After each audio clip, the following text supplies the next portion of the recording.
မျက်စိမိတ်ထားသောညသူ့အရေးထင်နေတာနှလုံးသားကိုနာစင်ညာစကားတွေပြောနေလိုက်တာသူဘေကိုသူကိုအနာရှိနေသည်မှာဘာကြောင့်များသီလားအချစ်ရာ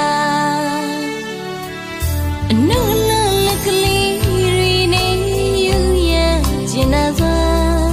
ထွေးပွေယူတဲ့သူအားအတွေ့တွေနှွေးနေသေးပါဒီလိုမြင်ချခဲ့လာရလေသည်မှာစကဲမချနှလုံးသားနေတူပါအသေးတနေ့ထတူချင်နေတာဖြူစင်သောမြင့်တာမကန်သောသစ္စာကြောင့်စီရလာပမာသေးဆိုင်မှာဆွေခိုင်မှာမပြုတ်ပြနိုင်မှာ